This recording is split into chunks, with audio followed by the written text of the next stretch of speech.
Welcome back to another Phill-osophy Arc episode. In this episode, I'm covering part 2 of biohacking the brain and the physical system.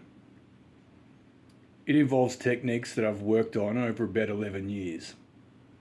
It taps into the true potential of a human, into our flight or fight, our chemical abilities, one could say, and this episode also marks 1 year of Phill-osophy Arc.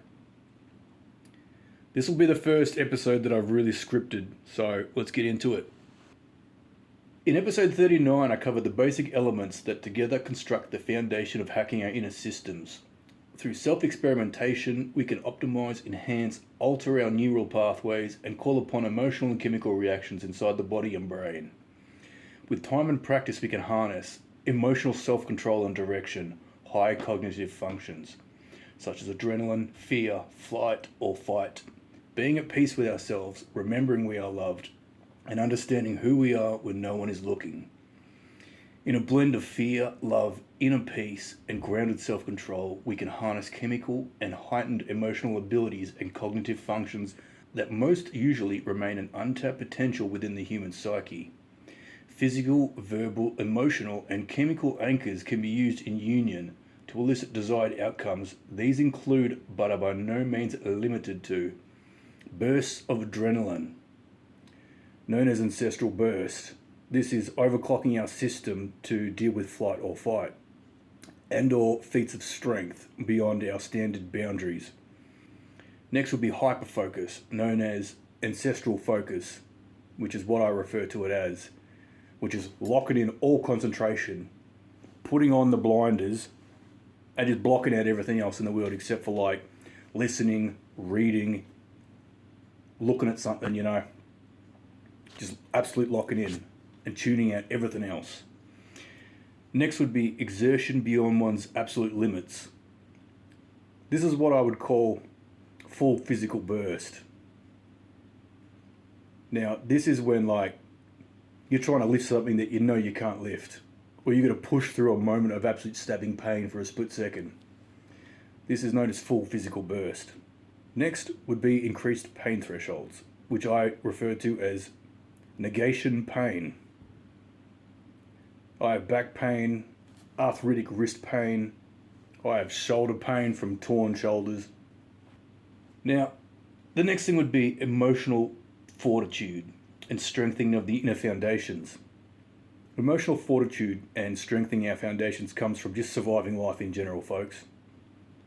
Losing family members, friends, loved ones, surviving hardship, or crushing loneliness, or having to get myself home after a fatal bicycle injury versus a car, and fully fracturing my arm and probably my hand at the time.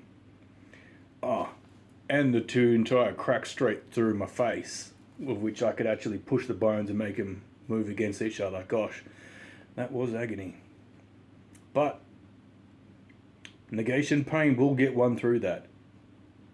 And then we need to get home, and when we get home, we're going to do what the deer do after they survive an attack from like a mountain lion or something, It's like a piss shiver, but for adrenaline dumping and cortisol dumping, There is one disclaimer upon all this though. Overclocking the body countless times does increase cortisol levels and stress chemicals and everything in the body, and it does increase grey hairs in the beard and balding on the head,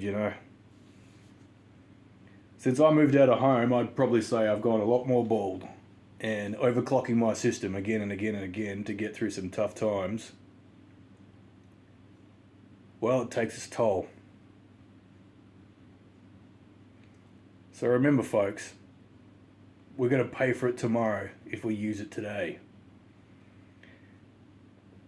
Down to the actual mechanics of full physical burst, negation pain, and ancestral focus, and ancestral burst. I want everyone to get comfy. Lay down, put the phone down. You don't need to look at the screen for this one. I mean, you never do with my channel, but the point is, get comfy, folks, lay down, get relaxed. I want everyone to take a deep breath in for 4 seconds, and then I want everyone to hold that breath for 4 seconds and then exhale for 4 seconds, and then hold the empty lungs exhaled for 4 seconds. Then begin repeating the process. Now, this is known as probably deep breathing. Get comfy. Now, next is to pick a favorite finger on the body or a toe. I'm not biased. Pick a favorite digit. Now, in each in-breath, I want you all to picture the energy coming into the body from the universe. The whole universe. Bring it in. Like a huddle in the team, you know. Bring the whole team in on each in-breath. On each breath hold, start cycling the energy like it's a CD or a record spinning, you know. It could be any shape. You could spin anything in your head. It's just about focusing on something that's going to break you away from humanity and all the distractions we have in our life. So we're going to breathe in, we're going to cycle this energy. And on the exhale, we're going to exhale the energy outwards, out to our body, to our arteries and veins, to our nerves and our tendons and the tips of our hair and the lobes of our ears. You know, we're going to exhale that energy out into our body and spread it around. To focus on one part first is to just focus sending the energy to the tip of the finger, you know. That point that you're starting to send this thing to becomes tingly and warm. It starts having its own pulse. And at that point, when you got the pulse and the warmth in that body part, start spreading it. Spread it into the root of the finger and then into the next finger, and then spread it across the hand. And as we keep breathing in and out and breathing in the power of the universe and the mindfulness and directing it out into our extremities, we start taking direct kind of mental control and putting our mind, put the mind's eye, put whatever our consciousness is into the tip of our finger, say. That also helps. So we're going to be breathing energy and warmth and blood and a pulse into these body parts, and then start spreading them. This is also a technique for falling asleep if you have trouble with that. This is also a technique for turning a stabbing, aching, burning, stinging pain, like a good paper cut with some lemon juice in it, into a dull, throbbing, cool, warm, slow throb sensation. So we can redirect the mindset and the signals going from the injury to the brain. We can slow that down too. Next thing we're going to layer on top of this, and this takes practice over time. How much time? Could be years, you know. It's up to you. It's up to all of us.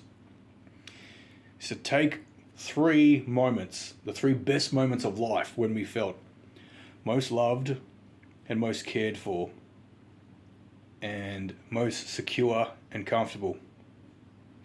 We're going to replay those moments in our head. Let them fill our heart. Flood us with positive hormones and chemicals. Next, we're going to put that aside in the back of our head. We're going to make one little row there. You know, you're going to hold it on the edge of your peripheral, in your kind of soul and inside, you know. Next, we're going to add in the 3 times that we felt like we were going to die, get into a fight, or be critically injured, you know. This is the flight or fight. This is the adrenaline, the cortisol spiking. This is the absolute unbridled panic of fear.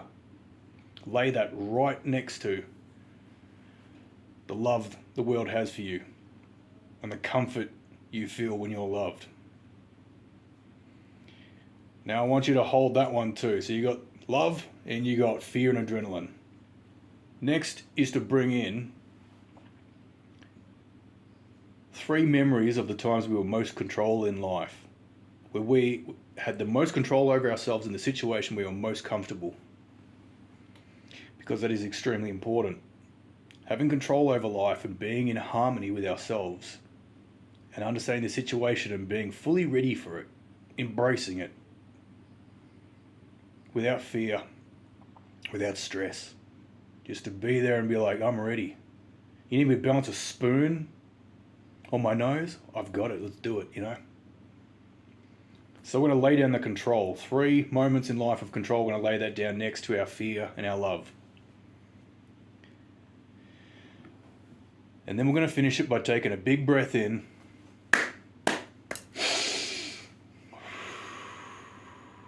And focusing those 3 things. Love, fear, and control of ourselves. And send that energy out to the body. To let it take hold of us. To be in harmony with us. And in a way, direct our brushstroke. Keeping these things in our heart and our soul and our mind allows us full control over ourselves. We're operating at the edge of maximum adrenaline limits. We're in control. We're at peace. We feel loved and complete. Now that is the basis for ancestral burst, of which when I gather all these techniques together and perform them, I can now do it in 2 claps and a breath. And after about 11 years of doing this, I've evolved the method, you know, refined it. Being able to take full control over myself in any situation when it can go to heaven or hell, you know, is very important. It allows us not to fly off the handle. It allows us to accept the reality that we're standing in. It allows us to take stock of where we are, to think methodically and carefully and cleanly. It allows us to shed and push away all the exhaustion and pain we're going through so that we can have a clear head to make a good decision. And it allows us to kind of use a superpower.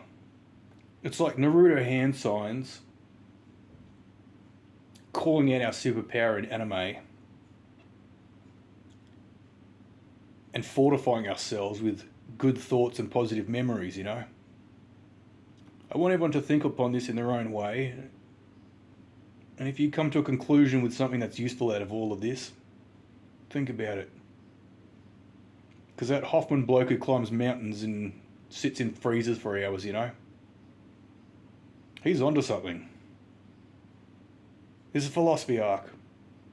Take care of yourselves. Let's love each other and strive for the future. And I'll catch you later.